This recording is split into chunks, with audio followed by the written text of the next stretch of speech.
Sean, do you want to open the PowerPoint or should I? Yeah, I got it up. Yeah. Oh, okay, sweet. Hey, Sam. Hey, Sam. Hello. We're going to give people 1 minute to arrive and then we're going to get going because we have a lot to cover today and it's going to be an exciting afternoon. Well, maybe it's just going to be Sam. Well, that would be very exciting. What do you think, Sam? Yeah, I got a lot to say. Sure. Yeah. Perfect. That's what we want.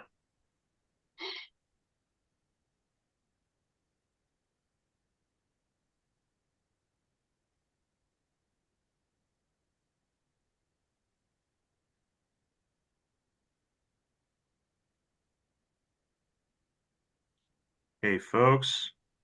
Thanks for joining. We got 3 out of, what is it, like over, like just about a dozen folks? 12. Let's- Okay, well, we're gonna go ahead and get started and let people arrive as they can. I am very excited about today because for the last few sessions with our technical advisory committee, we've been talking through the process and been trying to be as detailed as process, but it's been pretty high level and theoretical. And today, we're changing tack a little bit, and you were sent a straw proposal for discussion purposes. We're getting down into the details, and as you can see from the introduction to that memo, this is not an assertion of what DLCD thinks we must do or should do. It is really an option that will be used for today's discussion to stimulate conversation and talk about alternatives, what considerations make sense, and really try to dive in more deeply into the referral component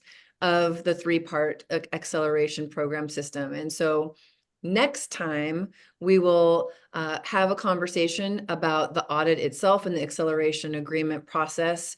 And so today we might touch lightly on the audit as it pertains to the concept of a tiered referral, but we're not going to dive into those details. Really today we're sticking to the policy considerations and options and details surrounding referral. So I hope you all are excited about this process like I am.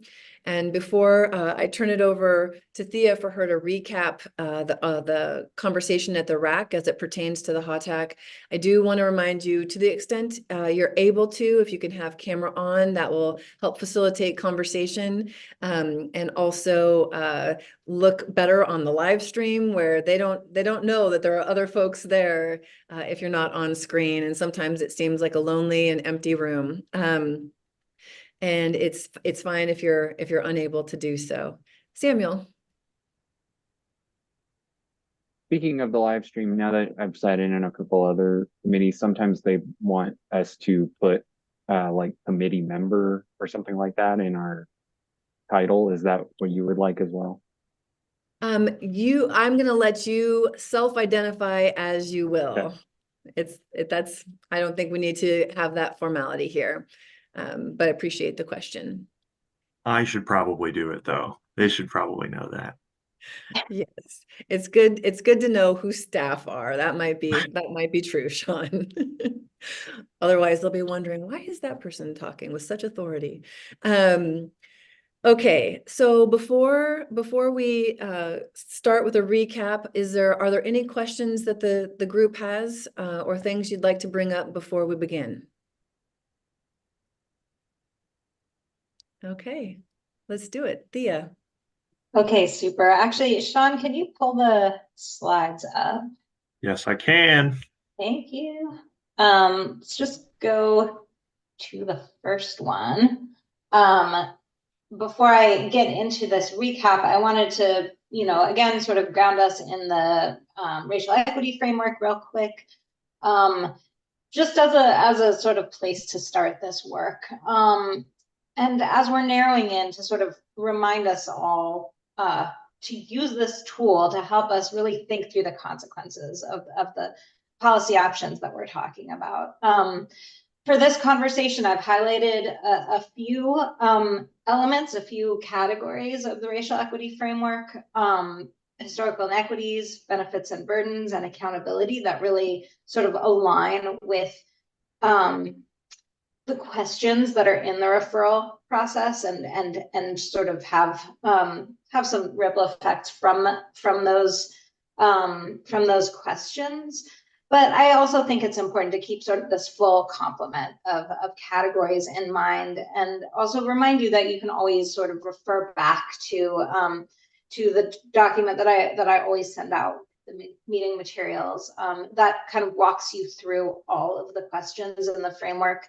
And as we discuss today and you reflect on this conversation and sort of the coming days, I think that, you know, I'm just going to keep the door wide open for your thoughts on how we can use the tools that we have to really like lift up historically marginalized members of our community, and just, yeah, bring all your thoughts about how we can really best align the technical and policy work that we're doing here with this set of principles. This is really core, and just want to keep that conversation wide open. So we can, unless there's conversation right now before we get started, I'm gonna pause for that. If anybody has thoughts. Then we can move on to the recap from the RAC meeting, and really kind of pull out some themes that we heard during that meeting that really sort of drilled down on what kind of policy direction they're hoping we can take to operationalize. So there were sort of 4 themes that I identified and broke out from that conversation. None of them are unfamiliar to you all in this room. These are sort of well-trodden territory. But we heard again, sort of both a call for clear and predictable standards, ensuring that cities understand the expectations and can really work towards meeting those. At the same time, we heard that we should really emphasize depth, in particular to address equity issues really comprehensively. So rather than, you know, setting up a system in which cities like comply as a box checking exercise, to really dig down to capture the range and particularity of fair housing issues. We also heard again a call for a tailored or tiered evaluation approach, which takes sort of elements of both of those, and how sort of like a mix and match might be able to satisfy this. And just, you know, a little foreshadowing, we're going to be jumping into that question lower down. We also heard a lot about resource allocation and balancing resources kind of between need and impact. There's a little bit of a tension there.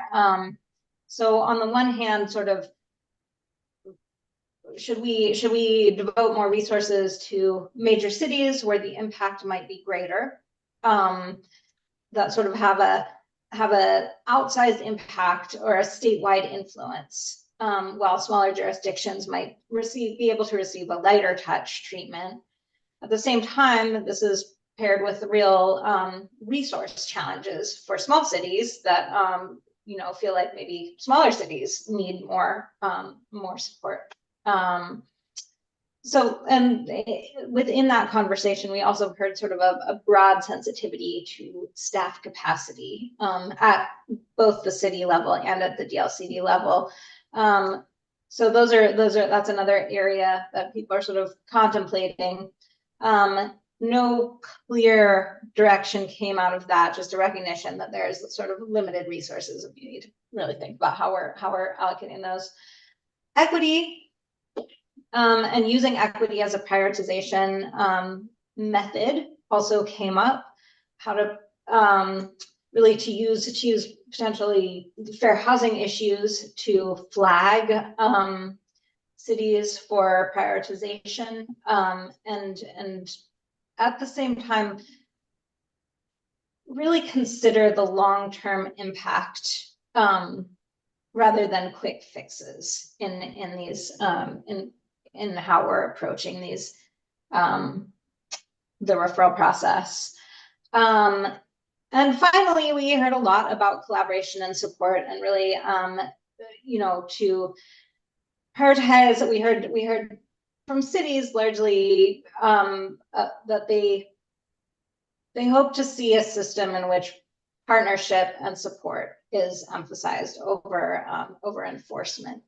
And we also heard a lot about regional partnership, and that, collaboration, breaking out of silos, is going to be key as we move through this. So these themes really highlight the complexity of these issues that you all know very well, but they also kind of pointed us in a direction. And I think that this discussion has heavily informed sort of where the proposal that we're going to put in front of you all, and that we want to open the conversation up from here to hand that back to you. So Sean, I'm going to pass it over to you, and Great. dig in.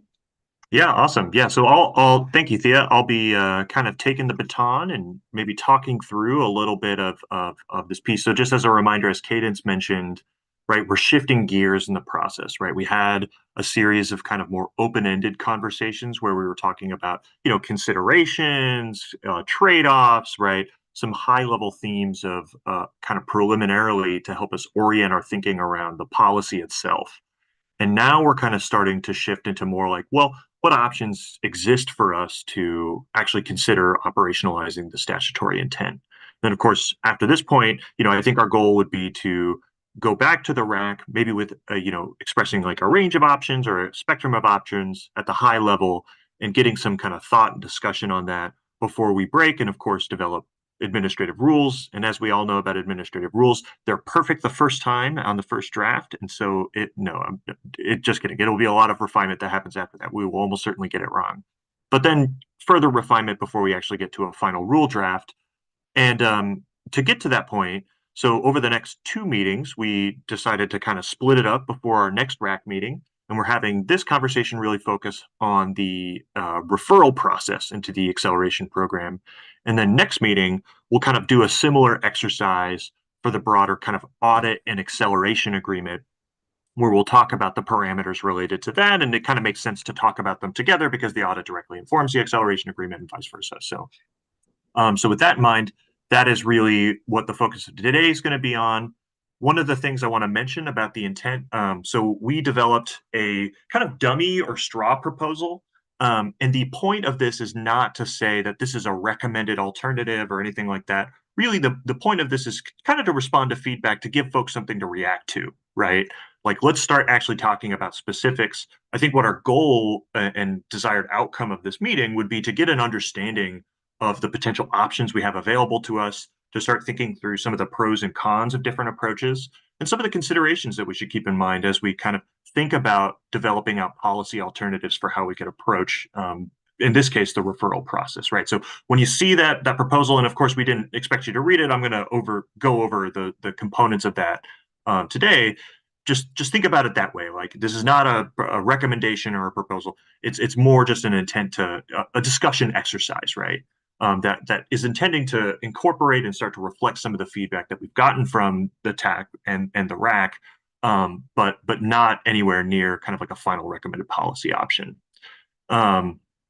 As we kind of go through this, something I would like for folks to be keeping just in the back of their minds, we have these discussion questions that are really intended to get at this idea of, like, reactions, pros and cons, alternatives, options. We even frame some out in the memo itself to say, like, hey, this is not the only way that you can pet a cat, I guess. There are other ways that we could approach this too. And so that would be a great thing to be able to get out of this discussion is some potential alternatives that we could consider. So with that in mind, why don't we dive in and talk through the actual kind of components of the proposal? I will start by just outlining kind of the parameters of statute, just as a reminder. So the acceleration program statute, it has direction to DLCD to annually refer different cities and different circumstances into the housing acceleration program. And 3 of them are actually relatively straightforward. Specifically, there are 3 scenarios. One is if a city fails to adopt their HPS by the deadline, right? And we have a rule that outlines how that's done. Another one is if a city fails to take an action that's identified in their housing production strategy. Again, we have a rule framework for that as well. And then, of course, one that is the LCDC enforcement order. Of course, there's a statute and series of rules that outline how LCDC pursues that. And of course, LCDC can outline what they want the housing, audit and to look like. So these 3 are relatively straightforward. We kind of really need to make a whole lot of difficult policy decisions about how we operationalize these 3 because we have existing frameworks to build from. The one that we don't have a framework for, and the one that we need to focus most of our time on where we have to make decisions, is on this pathway that notes that DLCD also will refer those cities that are identified to be lowest performing based on the housing production dashboard or progress towards total and affordable production in the housing production dashboard, as well as kind of performance in relationship to kind of equity indicators if there's an equity problem that is shown via the equity indicators that are in that OHCS completes, right? So this one is the thing that requires a new framework. And so what we kind of framed out, we had a few different components that were, again, there's alternatives for every one of these, but we kind of framed it out in light of some of the kind of initial feedback that we've received from the TAC and from the RACs. I think one of the first things that we definitely heard and wanted to try to reflect in this kind of straw proposal is this idea that DLCD really ought to prioritize limited resources. And one of the ways that they should do that is by trying to differentiate the level and depth of review that they would go into with any particular city. And what we propose in the memorandum is something akin to kind of like a 2-tiered system. In reality, it's actually 3 tiers because we actually have this kind of bottom tier that every city does, which is every city at the midpoint of the housing production strategy cycle, they submit a report to DLCD on their progress, right? They say, here's what we've implemented, here's what we haven't implemented and why. And here's essentially, our reflections on how the process is unfolding so far. Every city does this, right? So we know that this is already a part of the housing production strategy. We have this light touch that already exists with all cities at this midpoint process, right? And then we kind of get into these other 2 tiers that are a little bit more intensive, right? The first one being something akin to kind of like a light touch audit that is kind of like a shallow dive into maybe some of the parameters that could be inhibiting, housing production affordability and choice, but not akin to like a full audit process where we're dedicating a lot of staff time and resources to do a full evaluation of everything that might be going on in a particular city scenario. And then kind of at the highest end and at the most kind of least done is at this idea of having something akin to like a comprehensive audit. And a lot of the ideas that we were talking about in previous discussions, the idea that we're doing, pretty significant engagement with different community members or implementation partners or housing developers in a particular city, or that we are, doing a significant amount of mediation and coordination with other state agencies, right? And trying to coordinate different funding and policy programs, that type of thing. And of course, this idea of doing a more in-depth and robust evaluation of the full spectrum of barriers that exist in a community, right? That takes a lot of staff time. And so really kind of dedicating that to a very narrow number of cities. So really trying to prioritize resources in this way by having kind of different tiers by which DLCD kind of has this nexus with local governments. One kind of optional consideration that we also decided to throw in there, we've been talking a lot about this resource sharing and how this, process seems to be applicable to cities above 10,000, but this could also be potentially useful to a city below 10,000, right? So one of the things that we wanted to propose is this idea that a city at any point, and if DLCD has capacity, could request that we do a deep dive into maybe some issues that they're facing, right? If they say, for example, have an infrastructure related capacity issue and they would like DLCD to kind of do a deeper dive into that particular issue and maybe do some coordination around there, to provide that avenue for cities to be able to request that of DLCD, and of course, if we have the capacity to be able to support that, to do so, right? And so that's this kind of first piece is talking about this idea of a tiered approach. One of the things I'll note, and we noted in the memo, is we're not talking so much about the specifics of it because we are going to talk a lot about the specifics of this in the audit and acceleration agreement part, right? So the main idea here is to introduce that we're dedicating and prioritizing our resources in a kind of strategic or triaged way, right? So that's kind of the first piece of this proposal. And Cadence, do you think I should pause for questions between slides, or do you think we should wait until the end? I think if you have actual questions, maybe right now would be good, but let's save the discussion about the pros and cons till later. That's a great idea. Yeah. So if you have questions, like clarifying questions on kind of the high level proposal here, please, feel free to raise your hand. Yeah, Michael. Maybe you're going to get to this, but it seemed like there was like a pig in a python problem with a bunch of midpoint reviews in some years and very few in other years. And I wondered how that would relate to the number of audits of the other two types. Yes, we're gonna talk about that once we get into capacity, and yeah, pig and python is a very colorful metaphor. Yeah, Tom. Yeah, can you talk a little bit about, as part of the midpoint review, focus only on action implementation? Or is there no performance metric reporting as part of that midpoint? Yeah, so Tom, so what exists right now on the Housing Production Strategy Program is, all cities submit a midpoint report where they they essentially report to DLCD on the status of the implementation of their housing production strategy, right? So that's something every city does. It's essentially just kind of like a report they submit. They should talk about all the strategies that they had, and of course, talk about how the implementation is going for each of those strategies. These audit pieces, these would actually be part of the referral process. So that DLCD-led evaluation, that state-led evaluation of how outcomes are going.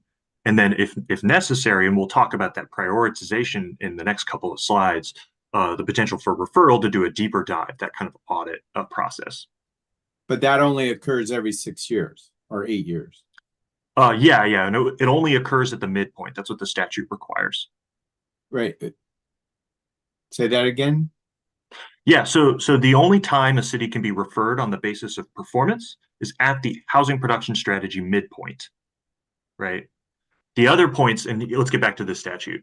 The other points at which a city could be referred into the housing acceleration program is if they don't adopt a housing production strategy, or if they fail to take action on a housing production strategy in their HPS by the deadline. And then finally, an enforcement order. These can happen at other times, right? But the performance pathway, the one that we're talking about today, this one can only happen at the midpoint of the housing production strategy. So for a city, in the form mentioned, that once every 6 years. But in this sense, performance is only C. Are you acting on your HPS? It has nothing to do with outcomes. It has nothing to do with production. So yeah, no, Tom. Are you taking enough actions to get production? We're going to talk about that, but the statute explicitly clarifies action is B and C, and if you're not taking action, you're in the housing acceleration program. There's actually no discretion about it. But pathway A is on top of that. There's this performance piece where DLCD OHCS has this housing production dashboard and equity indicators, and if it points to a problem, DLCD also has this responsibility to refer based on that underperformance. And then sorry to belabor a point, how does the statute or the rules define failure to act on a HPS? I mean, it's pretty clear whether or not you've adopted one or not, but failure to act. And also it seems like there's the HPSs are really only 3-year plans, right? I get to the midpoint and I get this little check. I get to the end, I'm doing a new HPS, right? So I'm rolling everything over, and maybe the outcomes inform more of what happens next. But there's not a referral step in that year 6. Yeah, so I guess it's important. And so what the rule currently says is essentially this checkpoint happens at the midpoint. It also happens at the end too of the cycle. And essentially what happens is, let's say a city has a number of strategies that they're planning to adopt. Maybe they were very aggressive and had a lot of strategies, and maybe one or two of those failed. Essentially what the rules indicates is that, that's fine, but make sure, essentially what DLCD staff will need to establish is what your plan B is, right? Because the need can't remain unaddressed. Like, let's say, for example, a city to address, housing for people with disabilities had like a bond measure to build accessible housing units. And that was their only strategy that they had on the books. The point of what the rule articulates is that there's going to be, you're not beholden to that particular strategy, but you are beholden to taking action to address that need. So we can build on that framework pretty readily.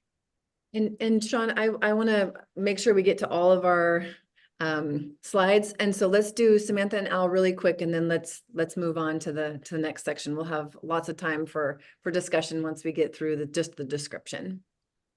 Well, my question is two parts, but I would say I really appreciate that last exchange, but now I feel like I'm confused again on the timeline. So maybe if it's possible, and this might already be a slide, Sean, but to get kind of like a timeline drawn out, I think might be helpful to conceptualize when the different reviews might happen. 'Cause now I am slightly confused, but my question is about public comment, and then the HPS. So is public, back on the last slide, there was a mark about public comment. Is that only available for the light touch audit, or is public comment also available for the midpoint review? Oh yeah, so public comment. So for the midpoint review, essentially it's just a report that's submitted to DLCD, right? And that's just what exists in rule right now. The Yeah. Housing Acceleration Program, when a city is referred, it actually requires public comment. So this light touch audit and the comprehensive audit will both have public comment. The main difference that we're kind of proposing, and again, this is high level, right? It's not super detailed, Yeah. is that we would do more robust kind of like active engagement with different folks in a community, right? Because that obviously takes a lot more work to convene, different stakeholder For groups, sure. that type of thing. Totally. Well, on that note, I think I've been advocating for as much public comment as possible throughout this whole process, simply because I think those in the building industry want to be able to lend their voices and provide context for things as well. My only thought is, sometimes and I understand what the statute says, but sometimes the issue within a community might actually be in an HPS item itself. And it might be that an HPS item is having a disparate outcome that, folks didn't really realize, or there might be some other mitigating factors that are causing it to have a net negative and not a net benefit. So when would the public get to weigh in on that type of a thing? Oh, I'm sorry, I'm waving my hand in front of my camera. When would the public get to have that opportunity to say, hey, like, because to me, that seems that would be preemptive. Like, how would you know someone needs to go in for a light touch audit if there's maybe not the opportunity for the public to weigh in on how their HPS is working out right now? Yeah. We'll talk about the specific factors for referral, but Okay. the points at which folks can submit public comment, and these are outlined in statute in the Housing Production Strategy program, include the actual HPS itself. So when a city develops an HPS, they submit it to DLCD. There's a period of 120 days for a review, and I believe for a 45-day window, and we publish notice of this regularly when cities do this, there's a public comment window where folks can submit comments to us. Of course, we also like to be involved early too, and to try to, encourage this kind of discussion to happen before the actual HPS is submitted. So that way we don't have to end up in a situation where we, like have to remand something when it could have been addressed earlier. The other piece where public comment is required is when we refer a city and there is going to be an audit process. One of the components of that audit process includes this public comment period where you publish notice. If you want to, like you invite different stakeholders to the table, that type of thing, that would include builders, right? And they would have a period to be able to provide public comment to DLCD. The statute kind of outlines those parameters. So those are kind of the two touch points that exist currently. All right, quickly, Al, please ask your question. Yeah, thanks, man. I just a version, actually, I think of Tom's question, which is, as I understand it, the triggers at the 3-year and 6-year intervals are basically the same, are going to be the same for referral. And if they are or are not, that should maybe be reflected in the timeline. That's all I have. Sure. Yeah, we can work on getting a timeline together.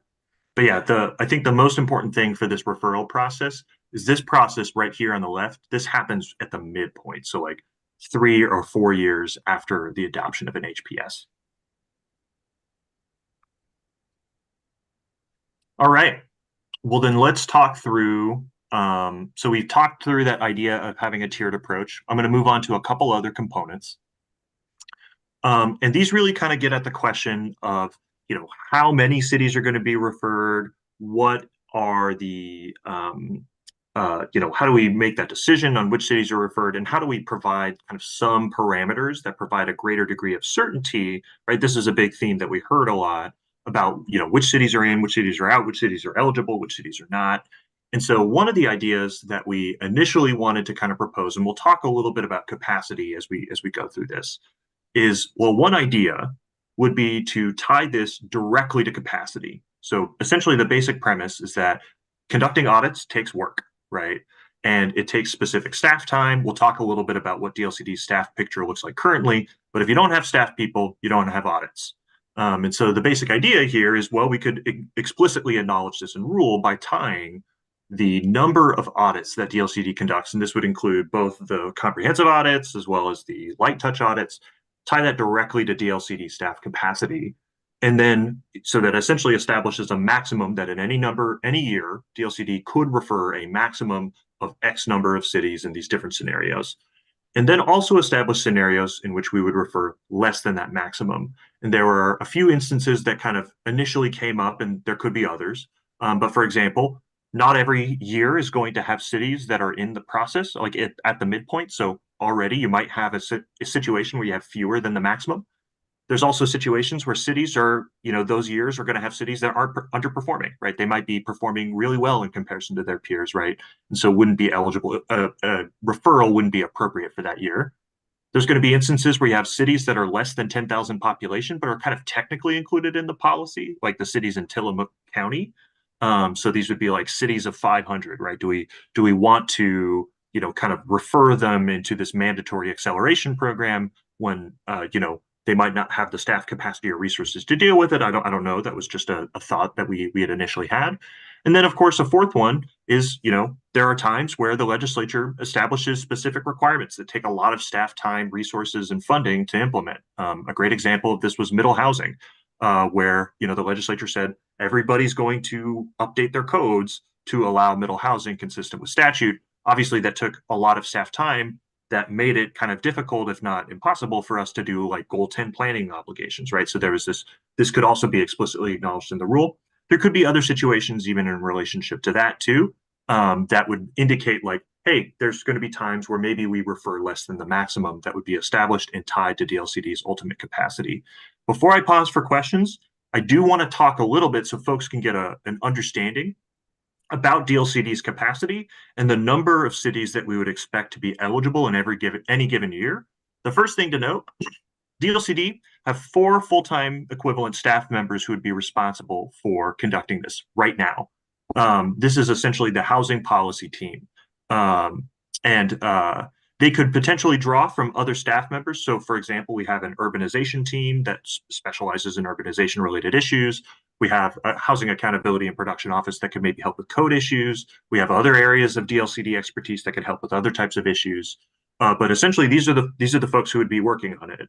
And one kind of misconception that we often get is some people think the HAPO is going to be doing this. They actually are not. They're statutorily barred from being able to exercise DLCD's authority under this statute, though they could potentially lend support and say like doing a code audit or something like that. So with that in mind, let's look at the projection of housing production strategy midpoints. I think as Michael kind of alluded to in his previous question, the distribution of when we expect cities to kind of hit their midpoint is not evenly distributed. It's not going to be the same number of cities every year, but it's going to be, some years there's going to be very few, some years there's going to be a bunch. I don't even want to think about what 2031 is going to look like. But essentially, there's going to be some years with a lot of cities, there's going to be some years with few, and our capacity doesn't actually change to reflect that. Like, we're going to have the same amount of funding, the same amount of DLCD staff between years, but we'll have more potential cities that are eligible or fewer potential cities that are eligible. And so, but with that, I'm going to pause for a second, just see if there's any clarifying questions. Again, we'll talk through the policy implications when we get to the end of this. Is there anything to be done about this? Like, could we shift some people, give them a year to?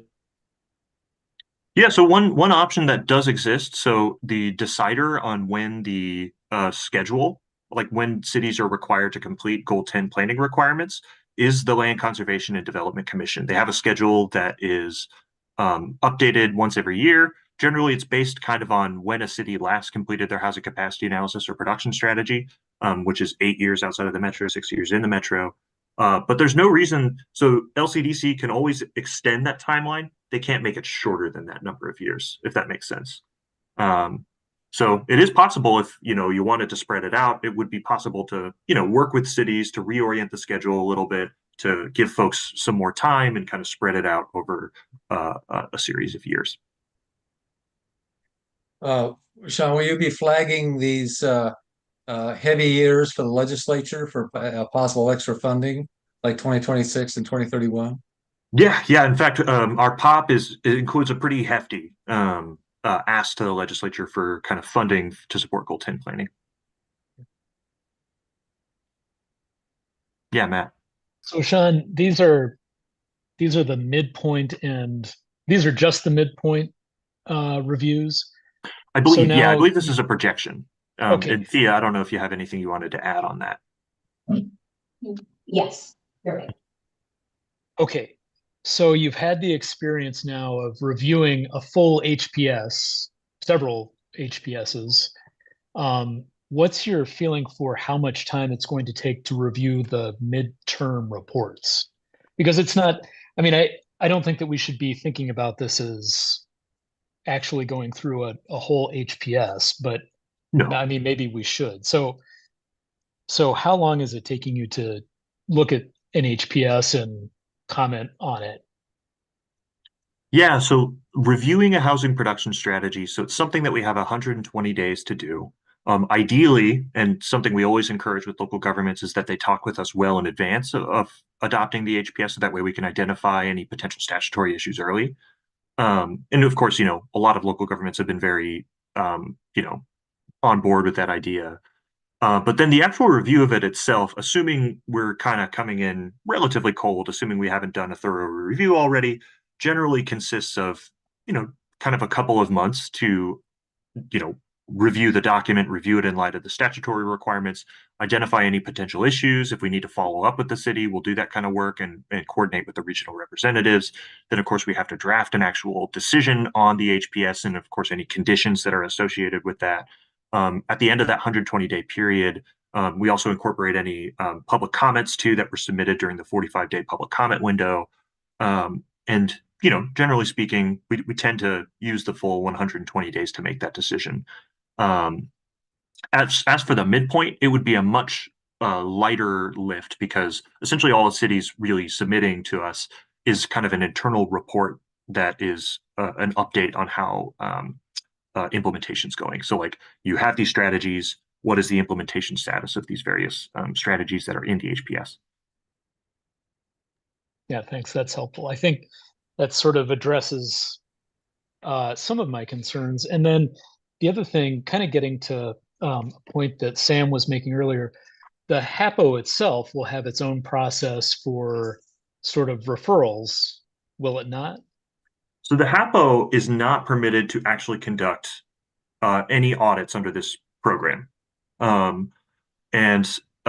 what that means is, like, the HAPO obviously has their kind of statutory responsibilities to review potential violations of state housing laws, Yeah. that type of thing. Yeah. They're not going to be doing a deep dive or an audit or evaluation. But what they can do is they could, for example, and this would need to be outlined in rule, let's say they identified a substantial set of policies enacted by a local government that create unreasonable cost or delay to housing.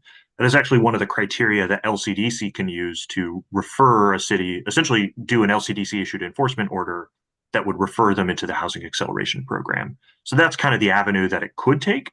But I think there would need to be rules and processes and parameters around how the HAPO actually would do something like that, which of course is going to take time to set up. Yeah, and my point is just that in the interim kind of period between the the end of an HPS and that interim point, there's still an opportunity for things to happen without the full audit. So, yeah. Yep. Okay, Sean, why don't we keep going? All right, we're going to keep on moving. All right, and so that that was one idea for the how many cities are referred kind of option.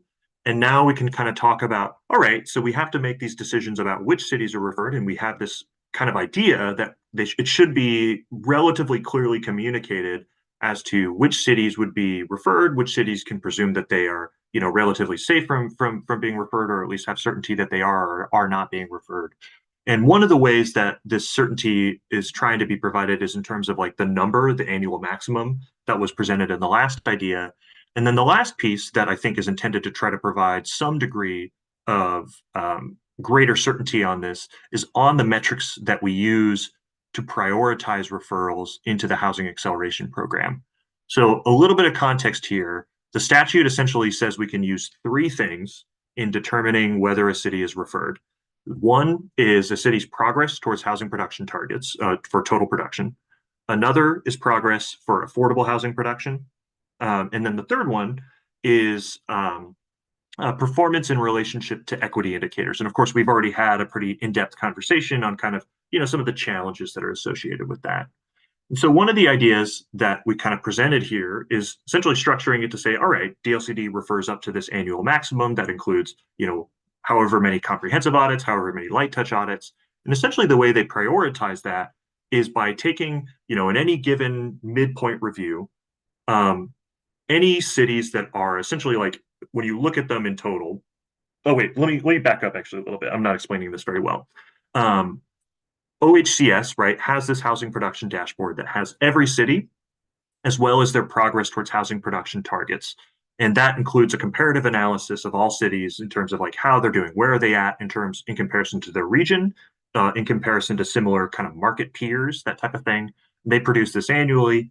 Essentially from that evaluation to what we could do, a way that we could approach this in the rule is essentially specify if you are in with a certain percentage or numerical threshold of that, you would be eligible for referral.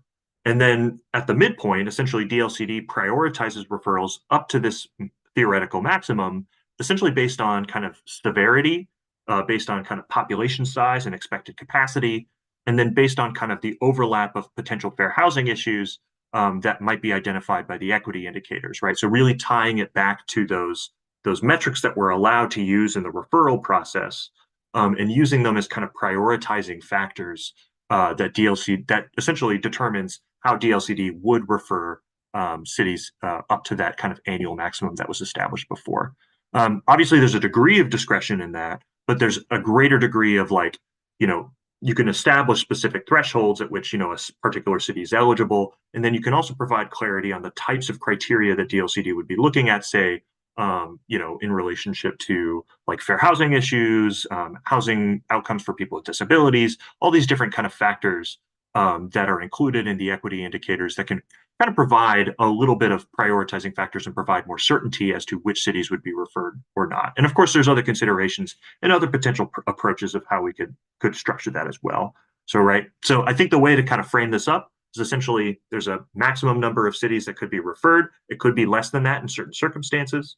And then DLCD goes through this process of prioritizing it essentially based on kind of severity, population size, and overlap of potential fair housing issues. That's kind of the way to frame up this particular policy alternative. So with that in mind, again, I'm going to pause for questions really quickly. I would have loved to have had a graphic for this, but I couldn't really, I'm neither me or Thea could really cook up one in the short time frame that we had to get these slides together. So any questions? But we will get one out to you. It's percolating. Yeah, Michael. Are we talking here about referral to the hypothetical top tier of the pyramid or the second tier? It would be Or- it would be for both, right? So, you know, let's say there was X number of audits completed, and maybe like one or two are a comprehensive audit, and then the rest are light touch audits. Essentially, a system of prioritizing. The most severe ones and the ones with the most overlapping fair housing issues might warrant that kind of comprehensive or deeper look audit. But then, you know, you kind of also are touching on other cities that might have a less severe or less acute issue, or might be a smaller city, or might affect a smaller market segment, or might not have as many overlapping fair housing issues, but kind of you know, lower on that priority chain, but still have kind of that touch point with the light touch audit. Okay, so for this straw proposal, you're suggesting it would be the same method for both of those categories. It's just one is more intense than the other, or more selective than the other. Essentially, yeah, it's Thanks. the where we should dedicate the most focus and resources.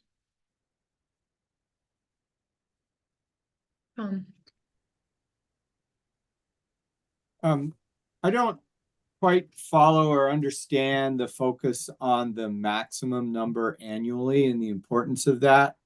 It seems like that number is not something that you want to lock into a rule.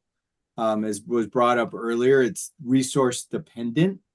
I don't think it provides any comfort to a city. Ooh, am I in the regulation zone or not? You know, how do I compare to other cities? I don't know. That concept doesn't do anything for me. Yeah, and I should clarify, Tom. This is actually not about specifying a number in rule, but actually tying it directly to like staff time, funding resources, right? Having some type of thing that scales based on the amount of resources available to kind of conduct an audit and do the acceleration agreement, right? So it would be tied directly, and it would vary. Essentially, like if the housing team was removed or dissolved, for example, there wouldn't be housing acceleration audits. Actually, it doesn't even matter what the rule says. There won't be audits, but it would kind of explicitly acknowledge that relationship. Okay. Yeah. I don't, doesn't do much for me. Well, Tom, we'll have an opportunity to discuss all of the components here in a second. Really, what we're trying to do right now before we get started on that discussion is see if there's any clarifying questions before we jump in. Yeah. Anybody else have any big questions before we start? Okay, well, then, I think it probably makes the most sense to keep the overarching questions. I think Thea posted in the chat. What do you like about this? The straw proposal? What doesn't work for you? What are some other alternatives? And what are some considerations to think about? And I think just so that we can order our conversation, why don't we take it in the same sections that Sean presented it in? So we can talk about first the concept of a tiered approach. Does that resonate with you? What works, what doesn't work? And then we can move on to what Tom was talking about, like, should we tie the maximum number of audits performed each year to staff capacity? Or conversely, are there other ways that we should, or DLCD should determine how many cities are referred each year? And then finally, the third piece is regarding sort of the process of, okay, regardless of how many we're going to do, which ones are they? Which cities are referred in the process for determining that? And I think what we'll do is we'll start with that first piece of tiered approach. And Samuel, I'm going to let you start. Thanks. Yeah, this maybe applies to all of the above questions, but in previous conversations, we've talked about, you know, potential mitigating factors. And I think that engagement with the HAPO could maybe be considered a mitigating factor, which would allow staff time to be saved on an audit, but also get to the same goals. And obviously, you know, I've made my preference for deeper audits clear, but I think that maybe this is a way to get to some of those same results. So, which I do think that this straw proposal, like, would definitely allow for. Yeah. So can you say a little bit more, like if I'm a jurisdiction and I'm already engaged with the HAPO on a specific discrete issue, does that make me more likely to be referred or less likely to be referred? I would say less likely to be referred, and especially less likely to be referred to the deeper audit. Okay. Because I think that it's possible to get to the same goals with the HAPO. And by essentially, like, because essentially the HAPO kind of establishes, there's some enforcement parameters, but they also establish an intent in the statute, essentially kind of to encourage voluntary compliance, that type of thing, to take actions voluntarily to comply with various housing laws.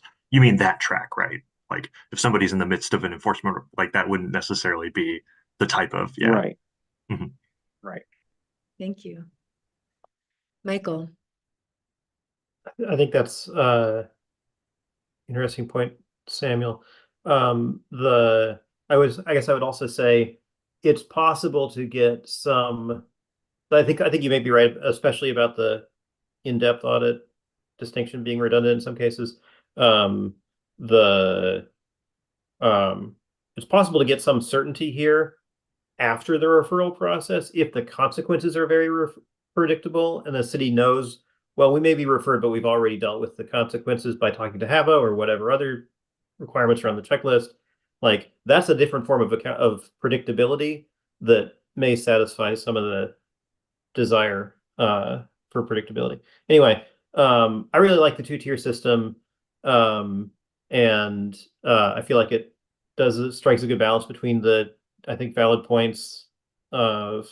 I heard Shannon in the rack the other day from Habitat saying like the in-depth is probably going to be most useful for cities that really want it, and I think that's persuasive. But I also pretty persuaded by Samuel's point that like equity analysis requires subjective judgment, and yeah, I think this is nice. So good work, I would say. Thank you. All right, Matt. Yeah, I think Samuel makes a good point. I agree with that. And then generally, I like the tiered approach. Glad there's an opportunity for an opt-in.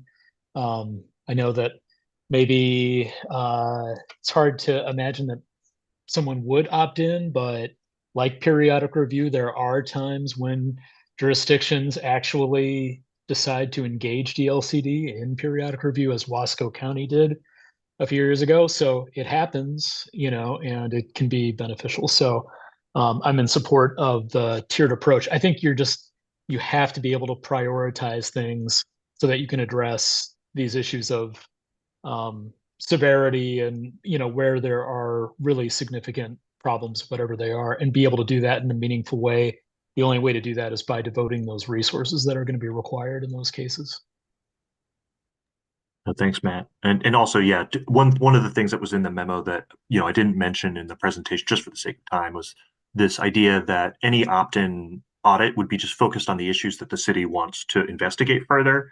And the recommendations are essentially non-binding. So it's not like you're opting into the statute. It's more like, oh, you want DLCD's support on like, maybe there's a resource gap or something in a particular community. Just really to reflect that I think that feedback that some folks raised that like, yeah, it'd be great to be able to leverage that kind of state involvement and coordination, and shouldn't just be precluded to, the folks that, oh, like what is it? Underperforming so you get the better draft pick, kind of thing. Yeah, and just to add real quick to that, it also opens up a path for smaller cities that aren't statutorily required to participate in this program to have an avenue into those resources, both DLCD technical assistance and funding. So it felt when we were writing it that there was sort of a gap there. So it seemed like something that we should bring to you all to consider. We have a question in the chat from Daisy. Will there be a limit to how many opt-in audits DLCD is willing to do every year? Yes. Oh, yeah, I mean, there's only so much we can do. The answer is, those audits will happen if there is DLCD capacity, which, under this straw proposal, will in this scenario would, and that also would govern, how many other cities are in the entire referral program. Can we explore that for just a second? So we've heard that folks like, or at least a couple, are interested in this opt-in potential. Staff capacity will always be a thing, regardless of whether in rule it is defined as what determines the maximum number. Do folks believe that the opt-in is so important that DLCD should reserve capacity each year for opt-ins? Does anyone have a thought about that specifically? And if so, just unmute or do an emoji to indicate. Yeah. Allison. Well, is that me? Yep, go ahead, Al. I've had some experience with that in a couple of ways. So one is with a foundation that I'm on the steering committee with, and we have a certain amount of dollars to allocate every year. And we always hold something in reserve because there's always stuff coming up that we just need to deal with. And a lot of it actually has to do with housing on the coast. And those small, quick pivot turnaround things are very important.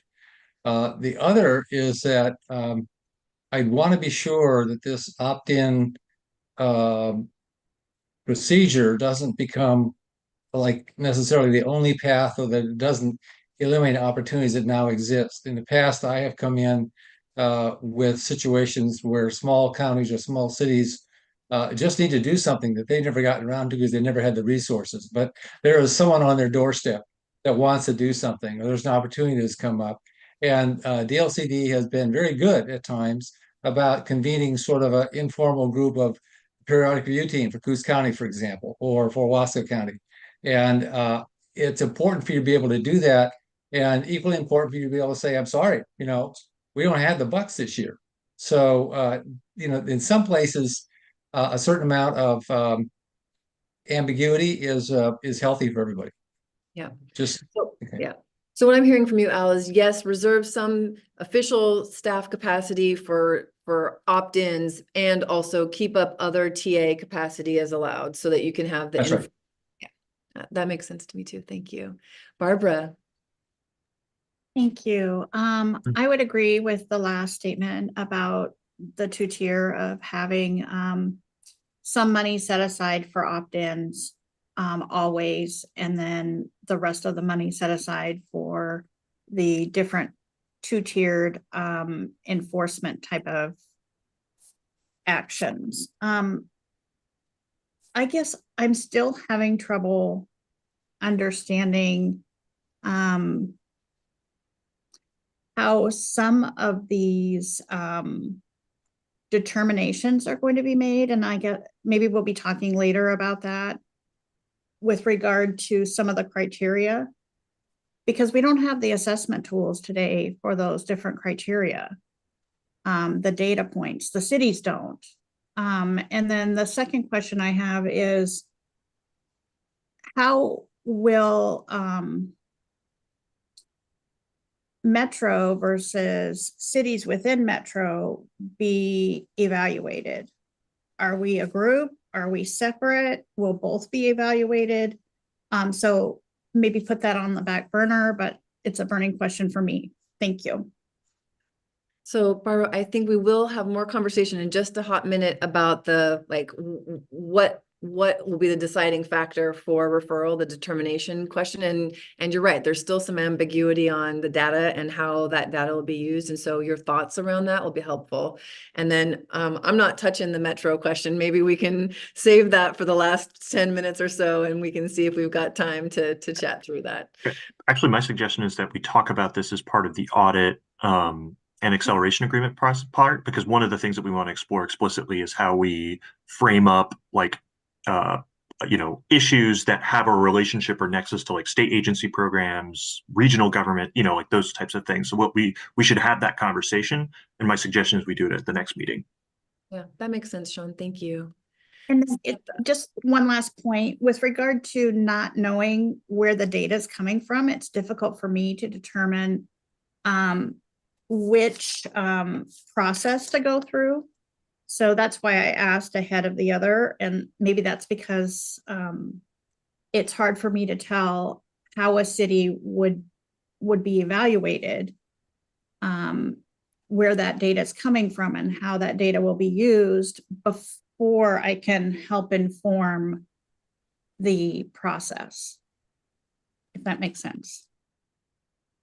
Yeah, and some of this is a little bit structural. It's like we're flying the plane as we're building it. And so some of the data pieces are known, as in what the legislature wants us to do, and how that data will be made public with the methodology is still in the process of being developed. So I think we will be able to talk about it a little bit more in a minute. But there will be some gaps in understanding for a while. Samantha. Yeah, so I want to just uplift everything that Barbara just mentioned. I think those were all really good points. We do, and doesn't have to be right now, we do need to spend some time talking about Metro, but not just Metro, but we have cities whose, growth management or planning isn't entirely up to them because they are in intergovernmental agreements, or we do have, other bodies that do really come into play. And so I totally respect what Barbara's saying, because it is not fair to say, hey, we're going to hold you accountable when you're not entirely in control of your own, planning destiny. So it's a complicated issue, but I do hope we can reserve some time for it, and maybe even a future meeting. I did want to say that I strongly hope that we do reserve funds for opt-ins. If we have local governments who are being proactive, it would be a travesty to say, no, we can't get to you because we don't have the resources. That's like, I hope we get a lot of opt-ins. And that is something that we've seen play out really successfully in California. They're using the carrot and the stick approach. And I think that we need to encourage as much proactive effort as possible for local governments. Thank you for that. Thanks, Tim. And if I can just jump in, I will say that we are absolutely considering a carrot as a corollary apart from the opt-in program. And that's something that is just starting. And we're not, we're not really sure what that looks like, but definitely think about the California model for pro-housing, and uplifting those communities that are doing really great work is something that is part of the conversation. So thank you for bringing that, and we'll certainly come back to you with that as we develop it more. Okay, thanks, Thea. Samuel, you had your hand up, I think. I think it's kind of what Thea was maybe getting at, but yeah, specifically like housing implementation plans. Is there anything right now that is, are there right now any formal connections between the audit and the housing implementation plans or something equivalent?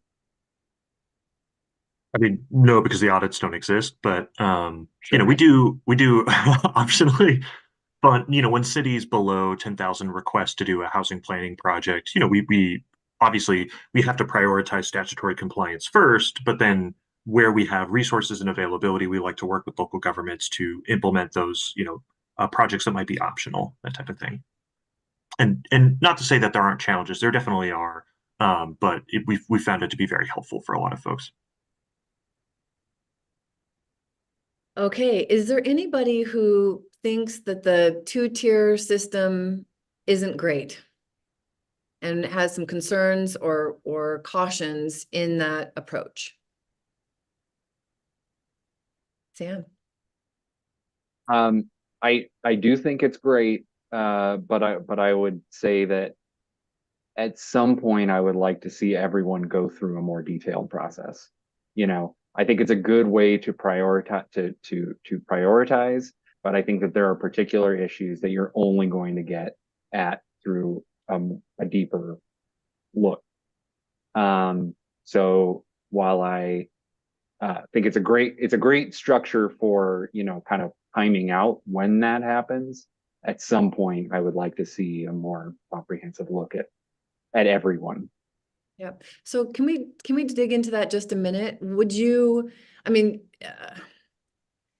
a midpoint audit is essentially, right, by definition, halfway through the plan that a jurisdiction has. Would you want to have sort of a deeper audit happen when it's time for the actual HPS to be adopted?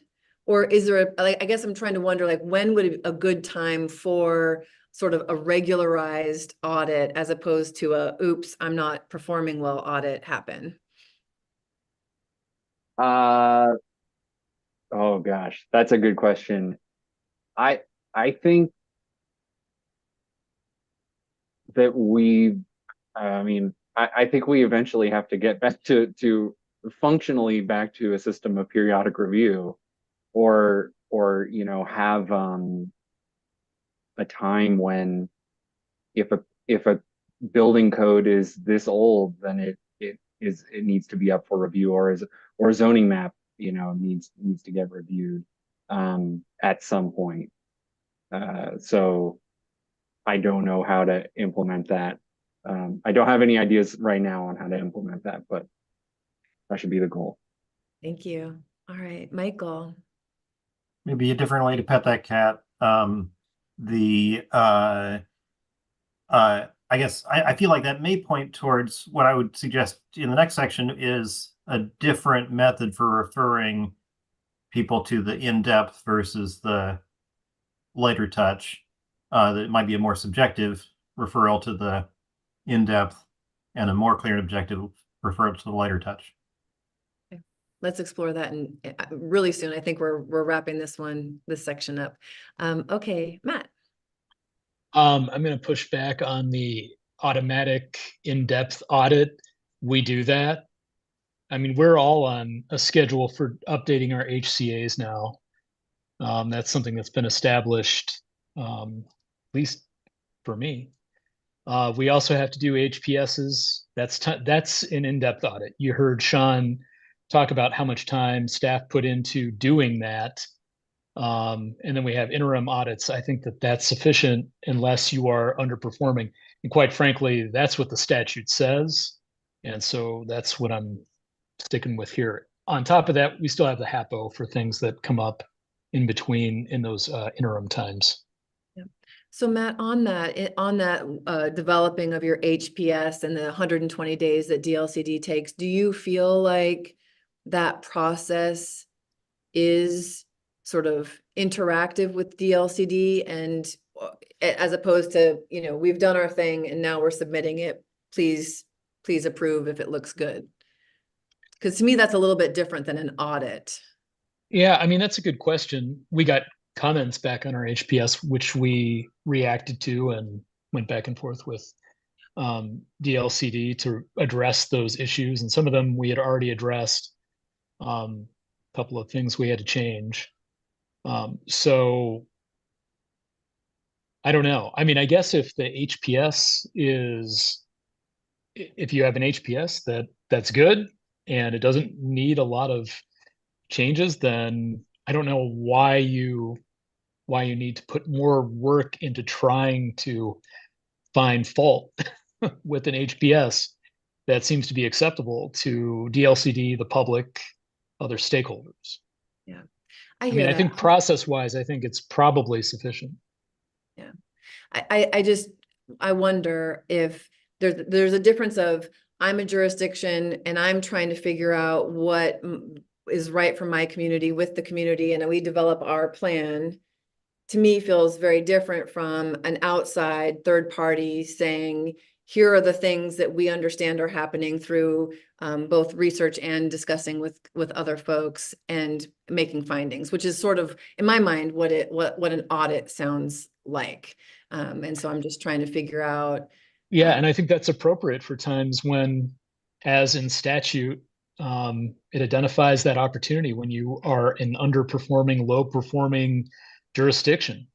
Yeah. If you're not one of those things, if you have an HPS, if you're implementing the strategies in your HPS in a timely fashion, I don't know why we would go above that and say, in addition to updating your HCAs on a set cycle, in addition to updating your HPSs on this regular cycle, we are also going to then audit you. I don't know what benefit that brings, but I don't know. Maybe someone can explain how doing another process on top of everything that we already do is going to make things easier for you to be effective and make things easier for us to be effective. And at the end of the day, that's what has to happen in order for us to address this problem. Thank you. Okay, Al, I'm gonna go to you, and then Sam, we might have a little bit more back and forth on that. Okay, thanks. I guess I want Joe to reinforce what Matt had to say. And maybe what we need is just some more clarification outside of this conversation on the relationship between the audit that is part of the regular scheduled update of buildable lands inventories and housing needs analyses and, you know, UGB changes. That's already built in there. It is reviewable and enforceable in a way that the audits are not, because they're insulated from outside review by the courts and by LUBA, and they are regularly scheduled. And I guess one of my principal concerns about this process is that somehow this might undermine that. I also don't think it would be a good idea to supplement it. I need to have a better understanding of the relationship between this audit process and that other existing process of requiring the local jurisdictions to demonstrate that they have 20-year housing needs and to identify what those needs are. I would think that every 6 years during the HPS strategy update, you've got to recalibrate your housing production strategy so it's consistent with any recent updates of your BLI and your HNA. And as long as those go along side by side, I think that there's really there's really no need to do more along those lines. It's duplicative, and that includes the citizen participation aspect of it. Plus, there's also the opportunity to take code updates and whatnot, the Land Use Board of Appeals, which I once did on behalf of the Eugene Home Builders and Chamber of Commerce, and it was a code update the city did, and it screwed up a whole bunch of stuff. And LUBA came back with an audit, you know, with about 80 things they found wrong in what the city did. The city went back and fixed those. I would like that still to be available to people in the future. So we need to have this needs to be additive. It needs not to create a bypass, but I don't think it needs to create an additional burden either. Thank you. Sam, and then Samantha. Yeah, I guess I'll respond to Matt, who, you know, to be clear, Medford had a very good HCA and a very good HPS. So I'm not picking on Medford at all. I think that there are a lot of things that get missed from the existing Goal 10 framework that are not necessarily addressed by the HPS. And to me, the audit doesn't have to be the investigatory tool that gets at this, but it's the first example that I've seen that could. And so I'm talking about things like, you know, clear and objective code violation, violations of the clear and objective standards rules, or identifying unreasonable cost or delay, or for instance, zoning maps that are 30 years old that have made it impossible for multifamily to be built in cities, which I see new examples of those every year. So this doesn't have to be the investigatory tool to do that, but I think it's a really good opportunity that we shouldn't pass up on. Thanks, Sam. All right, Samantha. Well, couple things. I don't necessarily disagree with the idea. Like in a perfect world, I think every city, it'd be great if every city did have a comprehensive review at some point. I don't think DLCD has the resources for that. And I do think it could be extremely duplicative, and more process is not necessarily the solution to solving our issues. But I think at the end of the day, what where I'm struggling with is I don't fully understand what the scope of the audit actually entails.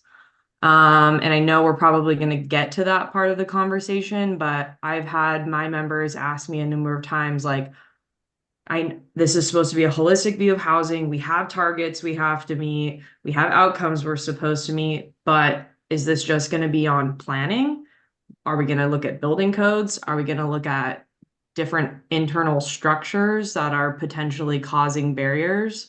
And I don't fully think I understand what the scope of the audit can entail. And then I also don't understand why it's all on DLCD. And I understand the statute, and I should probably go reread the bill again. It's been a while, but at what point is DCBS involved to help you guys? Because you only have so much capacity and so much experience in a realm, and you might veer out to the realm that is not within DLCD's purview or expertise. Yeah, I think we should talk about that next meeting. I think one of the questions that we really want to dive into is when we're thinking about the audit process. I mean, one of the big things that's directed in the statute is think about, for any given barrier, what relates to the factors that are inside of a local government's control, what is outside of it, and that ultimately brings up the question of where are the other state agency partners at? And of course, obviously, there's limitations to DLCD's authority there, but the point of the audit is to figure out barriers. So one of the conversations we need to dive into there is how do we frame that up? How do we structure it in a way that can be implemented and can at least talk through those issues? And DLCD can be kind of a liaison at a minimum, So keep that in the back of your mind. We should and will have a conversation on it. I think the more salient question for this one is more like, for this one, what we're trying to get at is like, we don't even know who's playing the game. You know what I mean? So that's what we have to figure out first. Got it. Well, my final thoughts on this whole exchange is I'm in the boat of quality over quantity. I think that this needs to be a holistic view, and we know that everything gets better when we're working in partnership and collaboration. I don't think it will be helpful to local governments to put them through a duplicative process. So if there is a way to align with existing reviews so that all reviews are getting better, that would be the best thing to do. So Samantha, in your quality over quantity, would you want DLCD staff to, for example, say, we're going to do 3 deep dives and 2 light passes in this 2-tiered scenario, as opposed to 1 deep and 5 light pass, depending, however the sort of staff capacity shook out? I think that's really hard to say at the beginning of the program when we don't know how this is actually going to go. My hope, in theory, would that be you have a number of opt-ins, and those are probably your lighter touch, because if you have a local government that's being proactive and coming to you with, we need help on these specific things because we lack resources, that's probably a lighter touch. And then I think that is I think it will be kind of obvious out the gate where a more comprehensive approach is going to be needed. Right. But I think that's really hard to say before we actually see how this goes. I feel like that's the answer for a lot of these questions. It's very confusing because it's not been done yet. But I will just then pose for the group an alternative then, based on what Samantha is saying, is it could be referral is comprehensive and opt-in is essentially the only light touch. I'm not saying that that's better or worse, but it is an alternative that could be available. Okay, Barbara. Oops, sorry, you're mute, or I can't hear you. Thank you. I like that approach, Cadence. I think that would work well for local governments. I think that if you are not meeting the requirements, I think that a light touch is probably not enough. And because you may be failing in more than one arena of your HPS, and you may need significant help. But if you opt in and you request that help, you realize that you're not going to meet your HPS and you need help, then I think the light touch may be the way to go. The other issue is, I don't think the number of light or comprehensive audits should be in statute or in the rule.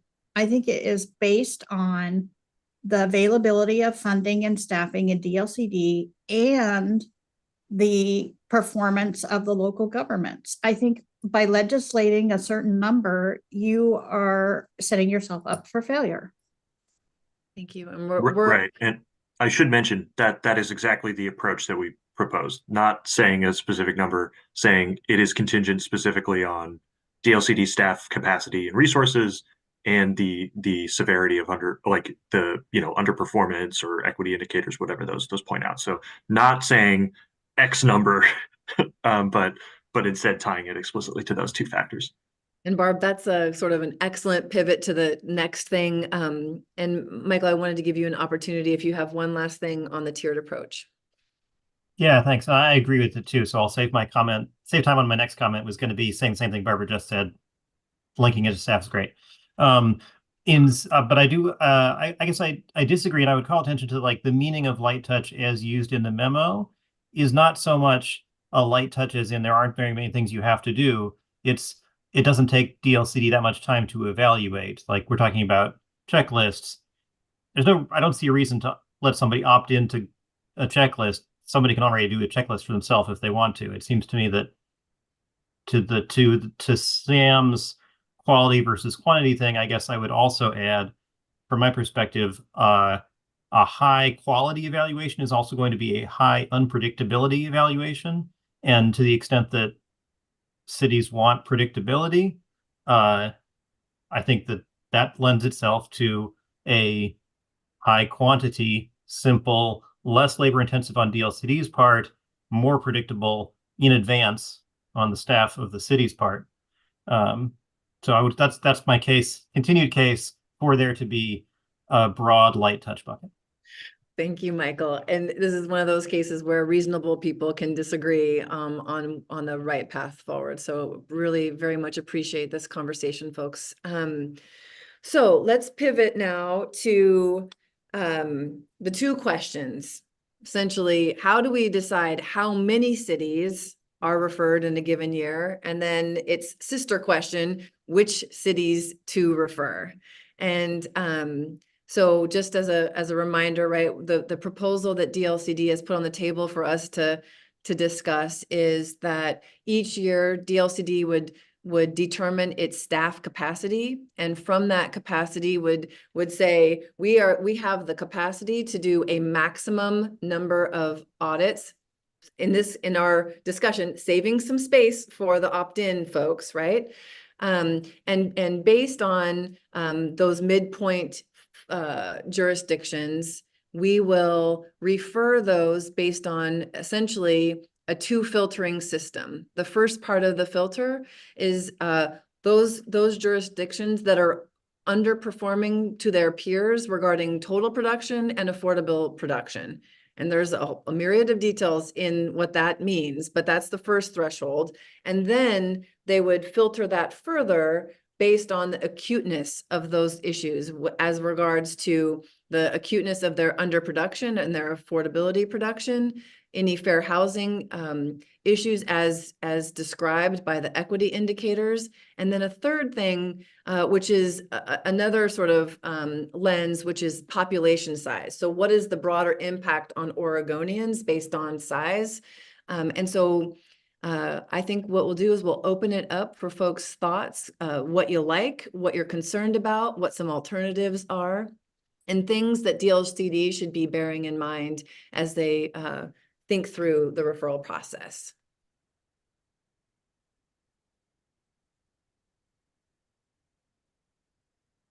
Do y'all like staff capacity as a governor? Okay, Samantha. I'll just say I fully understand there's a practical element to this, but I don't even think I know where I exactly land on this, but I'll say the idea of prioritizing based on population size, I think runs the risk of under prioritizing communities that are frequently and already under prioritized across our government system, and could potentially leave a lot of rural communities out of getting support that they need. It's not necessarily their fault, and many communities that they can't grow to the populations that other cities can because of a number of different factors. So I just have a little bit of concern about over leveraging population size, but I do understand that with communities of greater populations, the disparity of issues can be greater. But just Yep. Thank you for raising that, Samantha. I think another way of thinking about it too is using our equity framework, right? Do folks who live in rural areas or in cities of a smaller size deserve less to have the resources and accountability features that DLCD could offer? I mean, and it's again, reasonable people could disagree, but I do think this is one of the places where our equity framework could come into play. All right, Al. Thank you. Another aspect of that, it also has to do with this question of size and impact. Has to do with the fact that it's often the smaller cities in larger urban areas like Portland or around Eugene that are the places where the equity lens is perhaps most relevant, because breaking your jurisdictions up into small pieces and then isolating the areas of opportunity with the good school districts, the good parks, the other kinds of assets is a classic strategy going clear back to Brown versus Board of Education, and applies to residential issues as well. Kind of a war story on that is the city of Happy Valley. Way back in the 1970s, one of the very first cases that LCDC had addressing Goal 10 was Happy Valley's position on its housing obligations. And it came out in that when the Happy Valley had actually incorporated as a city in order to separate itself out, so it wouldn't have to share in the rest of those obligations. And then much more recently, Housing Land Advocates took Happy Valley to task for a number of things it was doing, including excessive internal appeal fees and other kinds of things. To the Land Use Board of Appeals, and one of the arguments that the city made in that case was that we have a minimal impact regionally because we're a small city. So it may be that we're not doing our job and we're not doing our job in a big way, but in terms of metro, no big deal. So we've got to look at this scale issue in a very, very careful way. Otherwise, we get what I guess they call it the Malibu or Beverly Hills problem in California, where those jurisdictions for many years were able to actually show that they were performing extremely well under some poorly designed metrics. And so we need to be very careful about that. So that's an equity lens kind of issue. Yeah, thank you. Barbara. Yeah, I have an equity lens issue as well. And I appreciate what you had to say about Happy Valley, because I think that there are some jurisdictions that, because of the value of the land in their jurisdictions, have been and parts of Portland have been providing affordable housing for quite a while now, both subsidized and market rate affordable housing. Not market rate, but naturally occurring affordable housing. and to put them through the same lens, those parts of Portland or different cities in the region or even in the state in the same boat as perhaps some cities like Happy Valley or others that are extremely lopsided in providing affordable housing is problematic and is not equitable. And so if the decision tree looks at, as bolded on page 4, I guess, under determination of which cities are referred, that first paragraph under that heading, if it's based on total and subsidized affordable housing production, because you're not doing a look back at the amount of existing housing in those categories, you are already inequitable. One thing I think that's important to mention for anybody who's interested in this conversation, actually, especially in the context of the metro region, would be to attend the Metro Methods webinar that's happening on the 20th, because that's actually a deliberate consideration. Is like, what is the amount of affordable housing that exists on the ground today, and to reflect that in the allocations and production targets. Yeah, it's definitely high on people's minds, Barbara, to try and figure out how we have whole communities that make sense, right? Given where they are today and where they need to go in the future. So yes, I think that's a statewide question that folks are really thinking about. Michael. And I echo Barbara's point about that being inequitable. I think the one way that ONA gets at that problem is with the peer cities approach, and like there's going to be no perfect way to do that, but that's what the peer cities approach is. That's one of the things it's supposed to be for, I think, is evaluating cities among peers. However, that's going to be defined. Sam Bayer and I were talking about this a year and a half ago, and I'm going to give the same speech that she's heard before on that, but I've got a really strongly felt opinion about it. There was about the question of like big cities. You've got a problem where that's embedded in A and B of the last question in your memo of how the referral is made. So I think the basic trade-off is, well, you've got a big city with a small percentage missing its target by a small percentage, by a large absolute amount. You've got a small city missing its target by a large percentage, but a small amount, right? Absolutely. How do you weigh those two against each other? How do you decide which is more important? Max spoke to this at the RAC the other day about like saying Portland should be evaluated every single cycle, maybe. Anyway, one way to get at that, I think, is to focus very specifically on acceleration as the key metric. And here's my case for acceleration. So there was a pipe in the ceiling of my locker room in high school that was like, it must have been like 8 feet in the air at the bottom of the stairs. And the top of the pipe was worn down because it didn't have any paint on it, because on the way up or down the stairs, kids would always jump for it. Like every kid would jump to get to the pipe. And if that had been a 6-foot pipe or a 10-foot pipe, nobody would have jumped because it was just barely within reach. And that was what motivated people to jump. And I feel like that is the thing that we're trying to create with the ONA program, the sort of empirical part of the program of what are you trying to get to? If we create a pass-fail system by setting like a fallback target, it's like, well, you didn't make your actual target, but here's your fake target. Not only are we walking away from the actual target the economists set, but we're also removing the incentive for cities to jump. Whereas I think if you use an acceleration method of, are you making more progress this year relative to your progress with last year? And how does that progress compare to other cities within your peer group?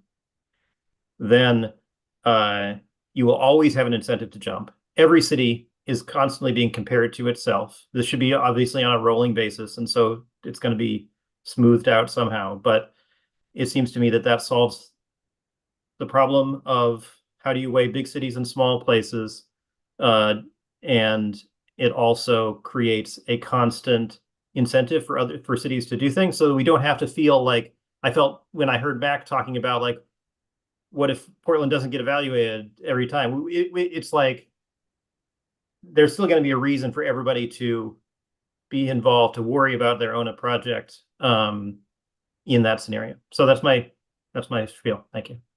Constant, unrelenting progress towards target.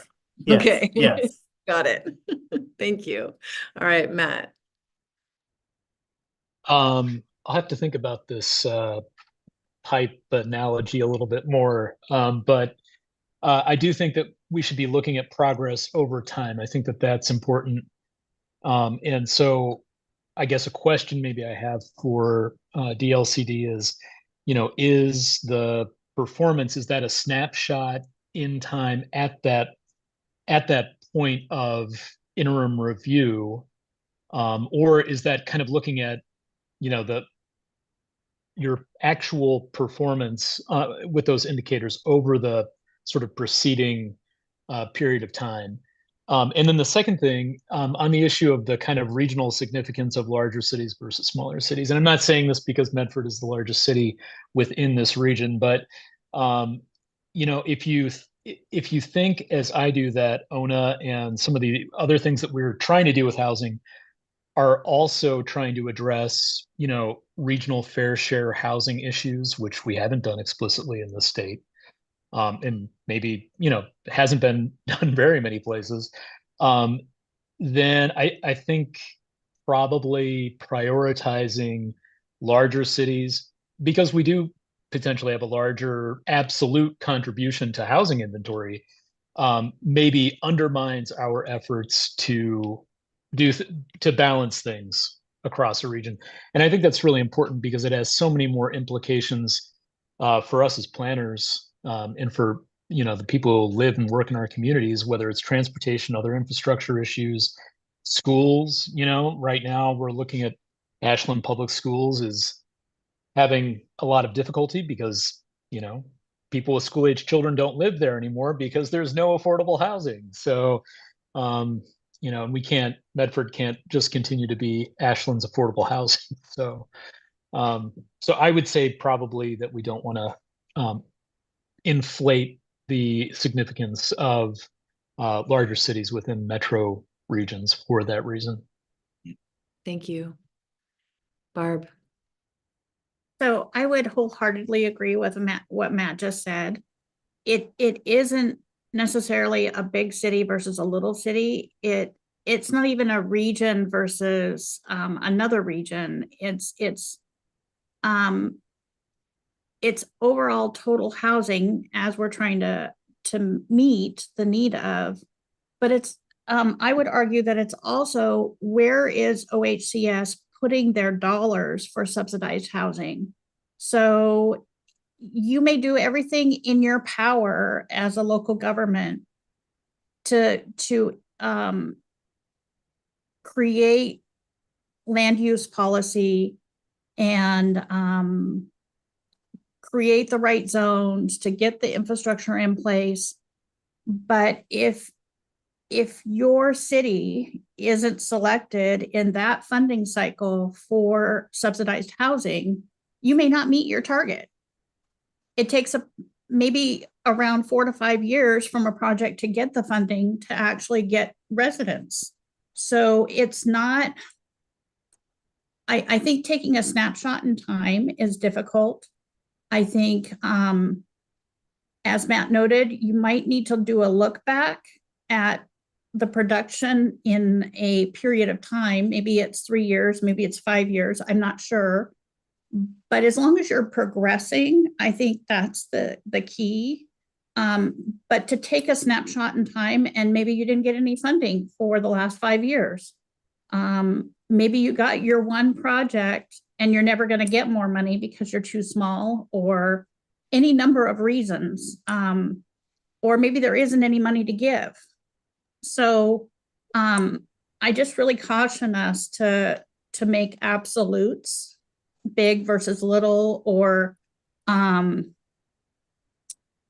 big region versus little region or any of those factors. I think it's trying to hit your targets and then making progress over time, as Matt noted, to meet that. Thanks. Thank you, Barbara. Thea.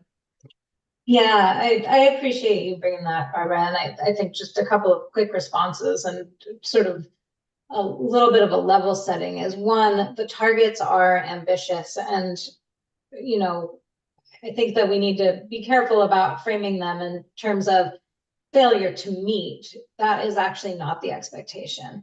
Progress towards is the expectation. So just to reflect back what I'm hearing a lot of you say, I think that's actually built in, and maybe something that we need to do better at communicating about when we talk about what targets means.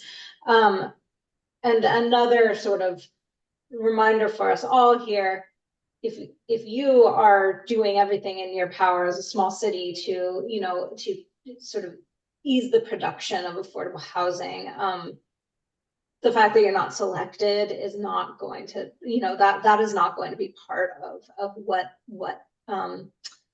DLCD, you know, what DLCD is looking for in referral. And so, you know, thinking about how we make sure to reflect that in how we create these rules is really important. So yeah, just to respond to those points, thank you so much. And Cadence, go ahead. Yeah, thank you.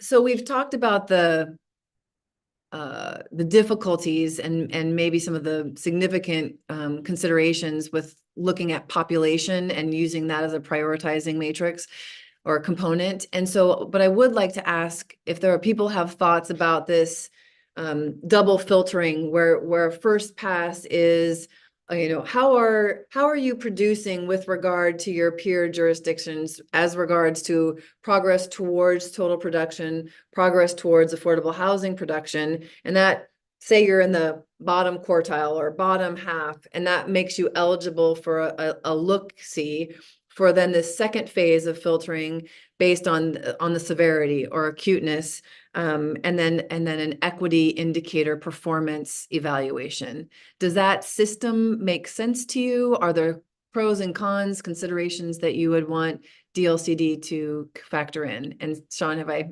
Yeah. Well, I think one thing that we're definitely picking up from this conversation is this idea of trying to focus on finding some way for progress to be like a mitigative factor, right? And so it's, I think that's definitely something that we're taking away from here. But let's back up. Like even the idea of having a double filter, is that the right way to approach it? And if not, how can we provide? We need to think about some way to provide some degree of certainty too. Yeah, Barbara. I am concerned about the term peers, and how peer cities would be identified. I'll give my city as an example. We're 14,000 people, depending on who you talk to. So in some regards, we're considered rural. So for federal money, we can get some through the rural standards. We are in the metro region. We are one of the smallest cities in the metro region. So, and we're our assessed value is very low, and we have a high number of people that are on the lower pay scale, I'll put it that way. So how do you compare that city with another city? I'm not trying to single us out necessarily, but and then when you get into other regions, I'm sure there's examples where you can't just do apples to apples and oranges to oranges, because we're not all the same. Portland's not the same as Medford or Bend. They're the biggest cities in the region, but you can't compare them. They're not the same. So I just would like to understand more about the methodology on how you determine what a peer city is. it can't be just one factor of population size or in a metro region or outside a metro region. Anyway, it's more complex. Yes, it is. And so I highly recommend that you plug into some of the methodology conversations. So that's actually not something that DLCD is determining. And so, I would imagine every single jurisdiction is really very highly interested in who their peers are going to be and why. I'm sure that there are incredibly rational reasons why you would be highly interested and concerned about that. Yeah. Can you let us know when those conversations are going to happen and who is the lead of those conversations? That would be very helpful. Thank you. So Yeah. Well, and also maybe I should also mention too, one of the things that we acknowledge and kind of recognize too, and we should talk about in the audit process are those distinct differences that exist between cities that are factors that affect the, right? Like the point is not to punish that city, right? You're not actually trying to make an apples to apples comparison. You're just trying to understand what's happening and trying to prioritize your resources based on an initial look based on something that is objective, but then diving into the nuance. And that's where you can start to look at like, oh, like the city of Cornelius has this property tax issue, right? That really relates to revenue and their capacity to do different things. And I think we should talk about that too in the audit conversation. So I just want to put a pin in that too. yeah, Sean, thank you for that. So you're absolutely right. The peer city comparison is relevant for referral, and then which is a thing. So it's not nothing. And the audit process allows for so much more contextualization to happen, that will take all these factors about what are different characteristics about your specific jurisdiction that may lead to different outcomes than your peers. Yeah, thank you. Any other thoughts about the kind of tiered system? Oh, Michael. I guess I appreciate the, like I said earlier, the need to integrate some subjectivity into an analysis of fair housing issues. I also am always worried about discretion requiring political capital to exercise. And I also worry about if it's downstream of the other two, is that giving the equity metric short shrift? Like if it's only tested in the event of a failure by the other two, then that seems to me to be a concern anyway. I was trying to figure out how to reconcile that with, I think, a reasonable proposal. Here's another proposal. I could imagine a clear and objective system based around acceleration, of course, to refer on the quantitative targets that would sort of embed A and B in that ABC list that you've got on the last page there. And then a discretionary fair housing based referral into the deeper audit type. Maybe that there are other factors, maybe you also need other discretionary considerations to refer into that. But I guess my broad thinking anyway is maybe there's a way to do the referral into the deeper audit as a more discretionary decision, while you can get a more clear and objective approach to the light touch audit category.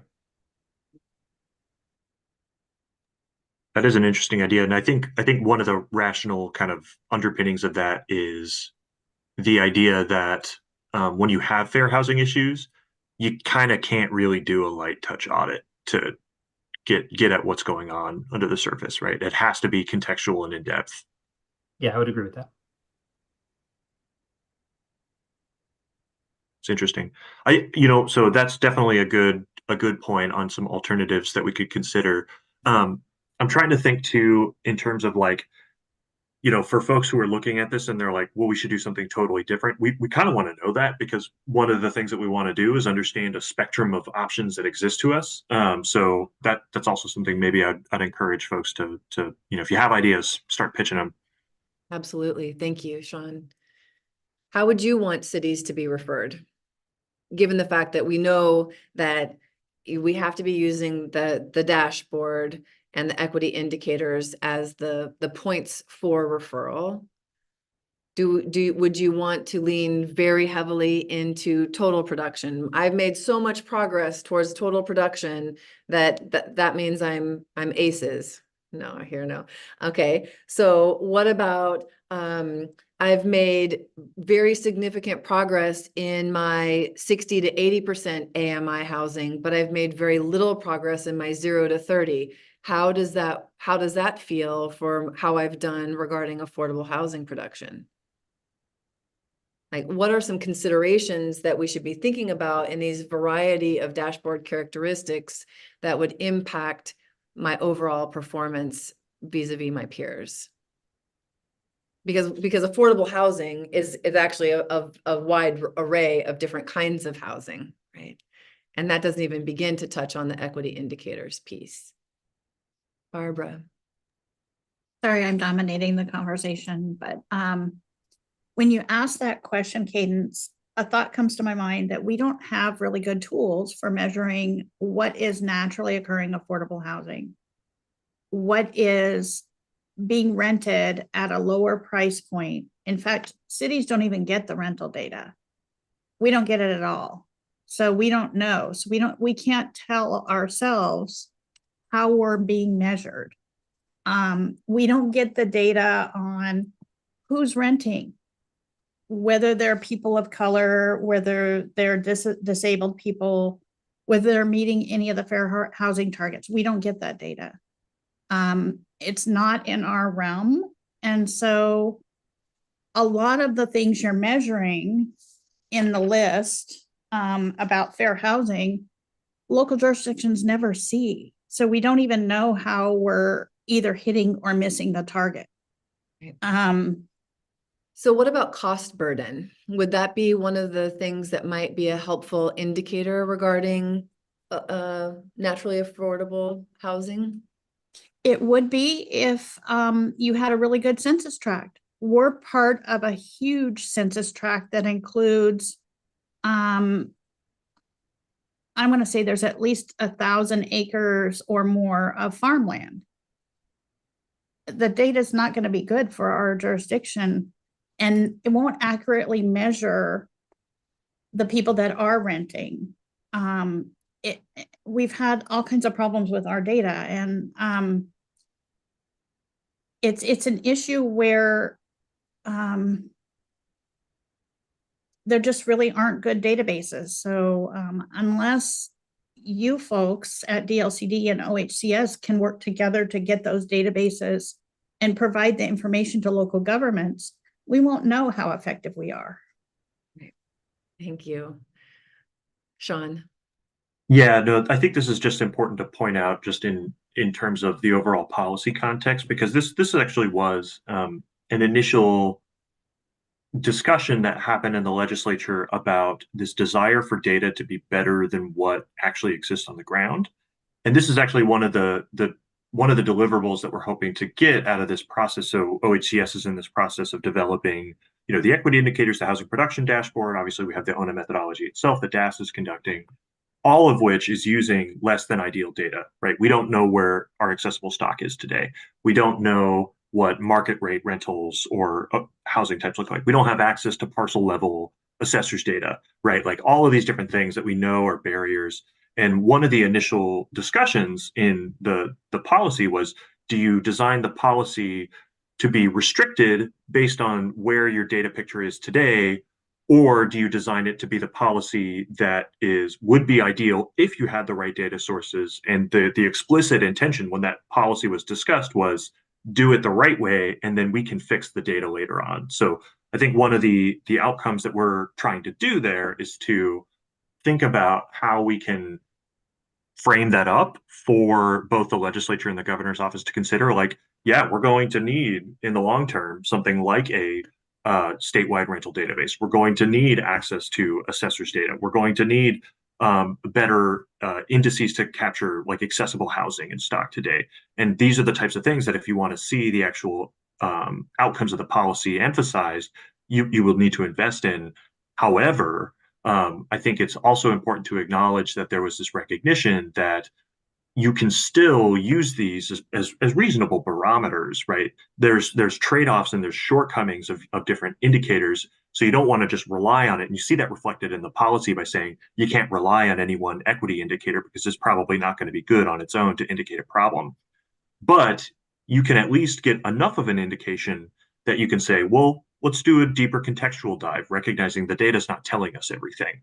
And I think that's kind of the larger intent here. And so, we do have some constrictions here saying with the policy saying you have to use these 3 data sources, and not referring is also not an option. Like it says you have to do it in the context when the data points to a particular problem. So I think what we're trying to figure out is, we proposed this approach that was trying to get at this idea of providing a degree of consistency and certainty, but what alternatives exist in lieu of this that still use these 3 data sources as required by the statute. That's what I guess I'm trying to get at, or what we want to try to understand. Thank you, Sean. Okay, so folks, we've got 5 minutes, and I would definitely want to give Anne some time to say what she's got to say, and then we may need to just wrap up. Okay. Anne. Thank you.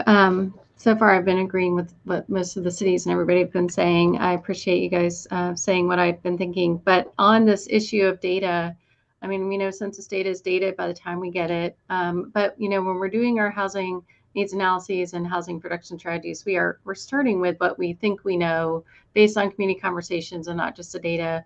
I mean, I think every city is going to have different needs across the whole spectrum to address equity issues, affordability issues, and then total production. And so it has to be unique to each city and to what was in their HPSs, right, for that measurement. And then I think another layer is housing variety and housing size. I mean, we can get our building permit data and we can say, oh, we had this many housing units of this type and this size. We can kind of map them out. I mean, we may not have data from the census about how affordable they are yet, but you can make some assumptions at a smaller footprint size, maybe less expensive to rent. I mean, there's some things we could try to think of, but can we make it formulaic? I don't know that we can, which makes this measuring tool on total and subsidized. Now, I think that if we are trying to, I know we have a great need for below 60% or whatever, but if we don't have LIFT money coming into our community, are we going to get penalized for that on that? I do think that total production now, most people are like, hey, we keep adding housing units and prices aren't coming down. But I mean, if we're adding housing units of a certain size and maybe more variety, that might be some bonus points, or that might be an indicator where we're not, maybe some of the obstacles that we've and strategies have been removed and we're starting to see smaller house sizes or whatever it is.